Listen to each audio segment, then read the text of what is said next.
What's up, Coach Joe? Linggo ngayon, trabaho ng basurero. Magtatapon ako ng basura ngayon. Kaya enjoy na lang panonood. Palabas na ako. Salamat. Guys, mainit nga lang dito.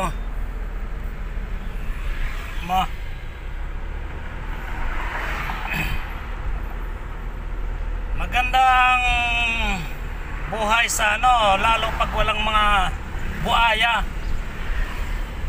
Dito nagdadrive ako, naghubad minsan sa sobrang init, pero sa Pinas hindi ka magaganito. Wala kang ang chinilas mag ka sa motorbike, huhulihin ka yung nagpagtupad. Masyadong korupsyon yun. Yung si Nerbiha, motorbike nga lang, magsasakay ka lang, nakachinilas ka, uhulihin ka. Anong kabuangang Nerbiha yon? Biro mo yon? Nagpatupad ng kalukuhan, wala sa batas. Kailangan laging nakasapatos, magra-ride on ka lang, sasakay ka lang sa uhulihin ka. Ganon talaga buang Pilipinas. Kaya yung mga kasamahan ko dito sa gym, ayaw nang pumunta ng Pinas, mag-invest ng negosyo sa Pinas, tourist, wala. Dito sa Thailand lahat. Kaya nako, ang Pilipinas sirang-sira talaga sa ibang bansa. Lahat ng korupsyon, buaya, pulis, andun lahat. Ayun lang talaga. Nakakausap ko, bakit hindi ka umuwi ng Pinas? Sabi ko, napakahirap. Sa airport nga lang, sariling kababayan titirahin ka, lalo sa airport. Di ba?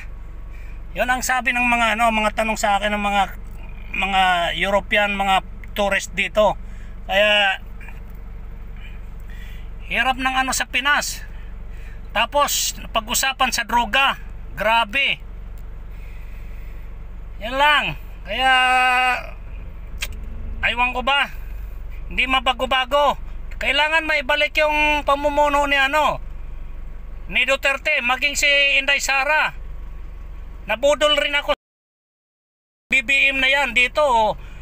Pinagkakausap ko mga taong mga butante para mag-Inday BBM team. Ngunit pagkatapos, ano nangyari? Minsan sinisisi ako, bakit daw? Sabi ko, okay talaga yon, ganun talaga ang politika. Kaya nabudol tayo lahat. Yung BBM na yan, nagpapamamuno yung asawa niya.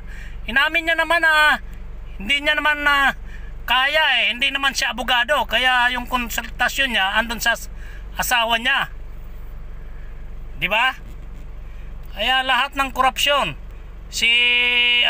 tinitira niya. Masakit talaga pag nabudol. Tulad ni Maharlika, yung buong suporta mo na walang kapalit. Di ba?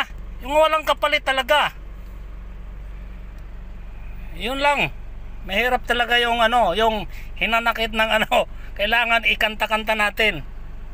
Yun lang po. Sabi nga ng mga friend ko dito sa gym, mga foreigner, nagtatanong kung bakit hindi raw ako nagbabakasyon sa atin sa Pinas. Sabi ko, napakahirap talaga ng airport dyan sa atin.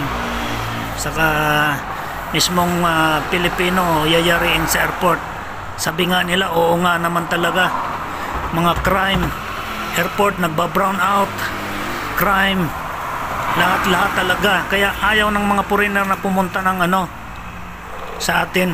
Yan ang katotohanan. Kaya pasensya na po. Yung korupsyon sa droga bumabalik naman daw, sabi nila. Yan lang po. Salamat sa panonood. Please don't forget to subscribe. Coach Joe.